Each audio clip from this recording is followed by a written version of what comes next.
Hi, my name is Juanita Leisch Jensen, and I welcome all of you to this lecture. This lecture was initially broadcast live at Fort Shenandoah in May. It was broadcast over Zoom, and it's being recorded and uploaded to YouTube. And many of you may be viewing it there. It is hopeful that you were able to find it simply by going to YouTube and searching Third Thursday N-SSA. That's where we're going to upload it to. We'd like to begin just a moment with a word from our sponsors who are sponsoring the Third Thursday Lecture Series. And our sponsor is the North-South Skirmish Association, the N-SSA. The NSSA was formed in 1950. It is a 501c3 educational organization with a purpose of commemorating the heroism of those who, on both sides, who served in the Civil War. It does this rather uniquely by organizing and sponsoring live fire competitions of small arms, as you see here, and of artillery. It also promotes competition for historic authenticity in civilian costuming and in military uniforms. It holds local and national events throughout the United States, but twice a year in May and October, it holds national events at Fort Shenandoah, which is west of Winchester, Virginia. And in the spirit of competition, it has been so successful for so long that this fall, 2024, will be the 150th National Skirmish. And we're starting the celebration right now with a series of lectures focused on educating folks about civilian lives and roles in the Civil War. This third Thursday lecture series will be held May through September on the third Thursday of the month at 7:30 p.m. Eastern Time. And for most of the lectures, that you will be able to access them on Zoom. If you go to the n-ssa.org website, go to About, and then 150 civilian events, and you will see a Zoom link there to get into the Zoom lectures.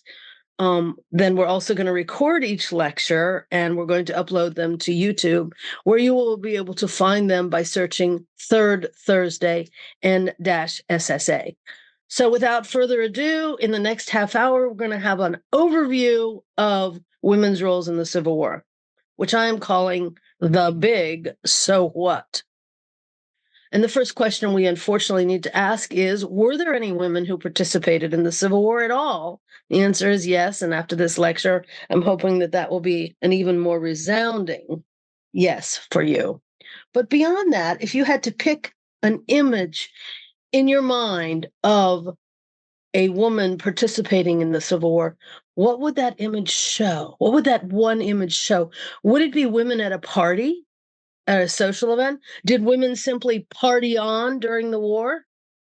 Or would it be a woman doing something in her home or a hospital, in a farm or a factory, at a battlefield, a cemetery, or a chapel? And beyond that, what did they do? And so what? Why is it important?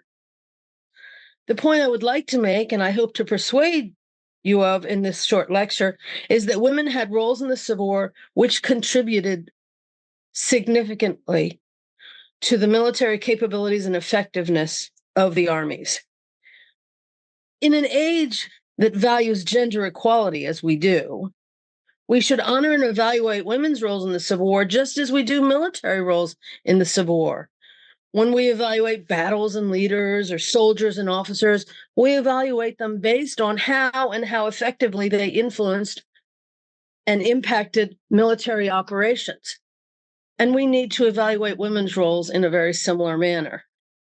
We need to look beyond the amusement of women who made snarky comments in their diary, or women who support our own personal views of what should be important to women in the 21st century. And we need to look at what the time period in which these women were acting. And we need to look at how their roles impacted the military operations of the period. And that's what we're going to do in this lecture. We're going to review 8 significant points. The first 3 of those are the 3 primary venues through which women were able to participate in the war. And then we're going to look at the 5 most critical needs of the military that they met. So those 3 venues are contributing as individuals, and this is the venue in which the most women participated in the war. The second is women who contributed through organizations, and this is the venue through which women's work in the war got the most publicity at the time of the war. The third venue is women who contributed by being production workers. This is the venue through which women actually produced the most stuff in support of the military. And it is also the venue that represents women of the lowest socioeconomic groups, the poorest women, who got and continue to get the least publicity for all they do. So moving on to individuals, this was the most diverse group. Women in virtually every woman in America knew someone in the military, cared about someone in the military, and did something in his support, whether it was writing letters to him or sending packages to him, making a greatcoat when he needed it. What these individual soldiers, virtually everywhere in America, did something to help someone in some way, from the poorest women to the richest women. Individual contributors may have been the most numerous, but we have basically got the least physical evidence for what they did. You find documentary evidence in letters and journals. You find soldiers writing home, "Send me an old pair of boots," to quote the title of a really excellent book. Or you find messages in letters like, "The Christmas package you sent was terrific. The turkey was rotten, but the ham, the jam, and the jelly came through fine, and I shared the cake with my mess." But all that stuff that was sent to the soldiers got eaten and used up, and it mostly doesn't exist anymore. So we don't really have the stuff to study. But what we do have when we want to research these women are the letters, the journals that mention the things that the soldiers wanted them to send and that they had sent. And beyond that, the soldiers often talk about how important it was to them that they had someone who was keeping the home fires burning, that they had someone there he was fighting for, someone he could hope to come home to, someone who would and was worrying about him and would and was praying for him. And so these were important roles, and the women who participated in this venue were very numerous. There's just not much physical evidence of it. Moving on to the second venue, working through organizations. The participants in this venue were people who were wealthy enough to generally leave home in the charge of the servants or someone else for the day and go off and volunteer at the soldiers' fair, like the huge sanitary fundraising sanitary fairs like you see in this illustration. Or they could go out and work on a hospital transport boat for weeks or months at a time. Or there were women who simply go to their local Soldiers' Aid Society every single day of the week and take part in their activities. There were lots of women who were working through volunteer organizations, and it was not just the local organizations. The Civil War saw the development of national organizations, like the U.S. Christian Commission and the U.S. Sanitary Commission, that took the goods that were produced by local Soldiers' Aid Societies and ensured that they were distributed based on need and not just based on who you knew. From the start of the war, there were problems with the distribution of benevolent aid. It made a great deal of sense to the railroads and to the military that transporting troops very much took priority over sending along boxes of turkeys and socks and whatever the women were trying to send to soldiers. So the boxes just got left at the depots and sometimes never ever reached their destinations. The national organizations tried to put together a network that ensured that the goods were gathered up and then sent to the destinations that needed them the most.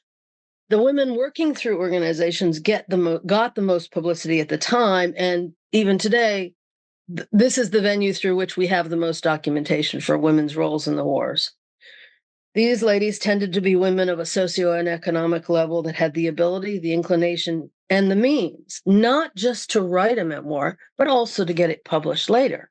And the organizations themselves sometimes published histories of what they had done, which gives us even more information about what was done through organizations in the war. And finally, we have the women who were production workers. There is this popular culture idea that in the Victorian period and in the middle of the 19th century in America, ladies did not work outside the home or would only work as governesses or as teachers. This applies, if it applies at all to anyone, only to a certain socioeconomic class of women. It does not and never has applied to women who needed to go out and get into the workforce to help provide subsistence level living for their families. And this was a particular period in time when you have thousands and tens of thousands of men who cannot hold down the jobs in the local factories and shops because they're away at war. And you have women who needed more income because their husbands were away at war and couldn't support the families. So in the Civil War, you have vast numbers of women who were production workers, who took jobs for the military or for contractors who had contracts with the military, producing goods for the war efforts. As a group, they are the most economically challenged, and they also had the greatest output of any of the three venues. These are women who are in the factories working 10 hours a day, 6 days a week or more, producing things for the military. The production workers tend to get the least coverage from at the time and also from historians today. However, you can look in the government records of output and find information on what they did. And some of the payroll records exist. And these payroll records are interesting to go through because they show that in some localities, very large percentages of these women were signing for their money with an X. And that lets us know that they did not have the ability to write diaries, letters, and journals of what they were doing, even if they had had the time and inclination to do so. And primary source material accounts by these women and production workers in the war are extremely rare. So these are the three venues for participating: as individuals, as organizations, and as production workers. But what did they do? The answer is that they met critical needs of the military. And I have listed here 5 of what I believe are the most critical needs of the military that women helped to meet. And they are the need for soldiers, the need for ammunition, for food, for clothing, uniforms, and tentage, and the need for health and medical care. Pretty crucial issues. One of the needs is for soldiers. As often happens between wars, after the Mexican War, the regular army had shrunk to a minimal size, and there simply weren't many troops to answer Abraham Lincoln's call. America had to gear up and get more soldiers into state military organizations, which might then be offered to support the federal effort. On the southern side, of course, there was no federal force at all. They had to start from scratch. But in the South, especially, as well as the North, but in the South especially, you often had pre-existing local militia who were well organized, if not well drilled or well equipped. Some of them had devolved into social organizations, but they existed as organizations, and those local organizations could gear up and get more organized and recruit more people and drill and then volunteer themselves to the states in support of the war effort. Now, this picture you're seeing here is an interesting picture from the time of women who are supposed to be sewing for soldiers at a local Soldiers' Aid Society, and some civilian men have come calling. And according to the caption of this engraving, the women are letting them know that they are not welcome. They can come back in uniform if they wish, but they are not welcome to come calling as civilians. A second need for the military is food. And this is a quote from Jeff Davis, who was Secretary of the War for the federal government before the war. And he said, "For the infantry, men must first be fed, next armed, and even clothing must follow these. For if they are fed and they have arms and ammunition, they can fight." This is a picture of an illustration from Harper's Weekly, an illustrated newspaper of the day, of soldiers receiving Christmas boxes. And you can see they're very happy to dive into those boxes and see what's been sent to them. But feeding soldiers had to happen every single day, not just at Christmas. And there were women who were involved in commissary operations. Well, First of all, there were women who were involved in keeping farms going and crops growing. And there were women involved in commissary operations, baking and doing things that the government needed. But there were also women who were cooks employed by the military. That was one of two jobs, cooks and laundresses, where the military regulations said that you could hire women on a company basis to work directly with and for the military, and who could travel with the military organizations when they moved. There were also women who were involved in private organizations like the Cooper Refreshment Saloon and the Union Refreshment Saloon, in which women from the docks and depot areas of Philadelphia met every single train that came into the city with a hot meal for the soldiers. Their efforts in meeting an ever-expanding list of perceived needs, both during and for quite a long time after the war, were extraordinary and almost unimaginable. And you can see by this complex of buildings just how large the facilities were that they were operating. Second of Jeff Davis's list is arms and ammunition. The soldiers need to be armed. And if you look at small arms manufacture production during the war, there were huge numbers of women who were employed in this effort. 3 major explosions of small arms ammunition factories occurred during the war at the Allegheny Arsenal in Lawrenceville, which is now Pittsburgh, Pennsylvania, at Browns Island in Richmond, Virginia, and at the Washington Arsenal in the District of Columbia. The fatality lists from these incidents provide a sampling of people who were there in the room at the time. And all of these explosions happened during work hours. And of the people who were killed in these explosions, 95% were women or girls. Beyond that, if you look at their ages, the median age of people killed was 15, and the youngest person killed was 10. Now, I have found a first-person account from one Arsenal war girl who said that she and her sister at ages 7 and 9 were sent to roll cartridges at an arsenal. So we have very young girls and women working in these ammunition factories, and of course, suffering the results of the occasional explosions that happen there. Now, this picture is a picture out of a Harper's Weekly newspaper of women at the workbenches of the Watervliet Arsenal near Albany, New York. You see one male supervisor in the back there, and every single worker working at the benches appears to be a woman. So in addition to encouraging men to fight, you have women who are providing ammunition for this food and ammunition for the soldiers. And here we have women who were fighting the war armed with needles, women who helped to provide uniforms, clothing, and tentage for the soldiers. While officers' uniforms were often produced from male tailors and tailor shops, enlisted uniforms were assembled generally from kits at a depot or at a workshop, and then they were distributed to women who would either take them home and sew them together at home or work there in the workshop if, for example, the contractor was providing sewing machines and wanted the women to work on location.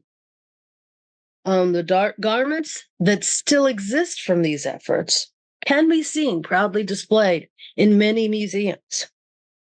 And when you go to a museum and you see a man's jacket on display, the name of the soldier that wore it is sometimes known.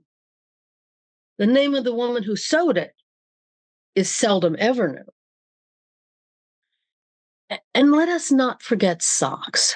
These vitally important garments that help to make it possible for soldiers who marched across and through entire states in multiple military campaigns. Many women took it as a moral and ethical principle that there would be no idle hands as they knit pair after pair of socks for soldiers.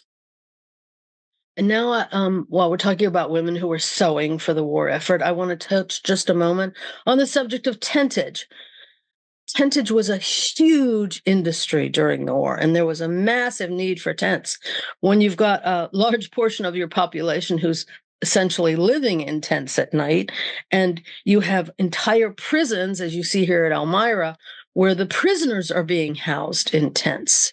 There were actually large tentage manufacturers in the Civil War who had contracts for values that were as large or larger than small arms manufacturing companies like Colt. And it's been estimated through payroll records that about 60% of the people working in large tentage manufactories were women. But in addition to providing housing in the form of tentage, some women, voluntarily or not, provided housing for soldiers in their own homes and their own barns. And now the fifth need that we have for soldiers is to have soldiers who are capable and able to fight. And this is a need for both health and medical care. There are lots and lots of female nurses with or without training or experience outside the homes who provided health and medical care for soldiers. Women living near where battles occurred might find the wounded in their doorsteps or barns, or they would go out to perhaps a railroad depot or even to the hospitals and help. There were more women doctors than you may think with medical degrees who served as doctors and even in some cases surgeons during the war. And there was one woman who was actually named to be an assistant surgeon in a military hospital during the Civil War. So we have women who are working in both health and medical care, and we don't want to forget about the recuperative care too. You might have a soldier in your house who ended up staying there for months as he recuperated from some terrible injury or long-term illness. And I've also included in this picture a sister of charity because the women in religious organizations often stepped forward to help out as well. We don't want to forget them. Women were also involved in providing support for the families of soldiers after they died. And in one instance in Virginia, after the Battle of Newmarket, the nurse who had taken care of one of the VMI cadet soldiers who died as a result of his injuries took the time to write to the soldier's mother to tell how he died and how he was well cared for by her and by his VMI roommate in his last days. And therein ensued a friendship as the two families continued to correspond with each other into the 1930s. These were life and generationally altering events. So we had the three venues for participating, and we had the five most critical needs of the military that women met through their participation. But of course, that's not all. There were thousands of other ways in which the ability or imagination of a woman could meet the needs of a soldier in the military, and they stepped forward to do so. Women provided social and spiritual support, mourning, memorial, and monetary support. And we have examples like Elizabeth Thorne, who is seen here in a wonderful sculpture by Ron Tunison. Elizabeth Thorne dug graves and buried soldiers at the cemetery in Gettysburg. Her husband, the caretaker of the cemetery, was serving in the military at the time. We had women keeping lighthouses, women who were operating telegraphs, women who lectured and wrote and were journalists. And then, of course, there were the women who participated in activities that were sometimes less socially acceptable and militarily significant, but then were sometimes vital. These included women who served as spies, scouts, and soldiers.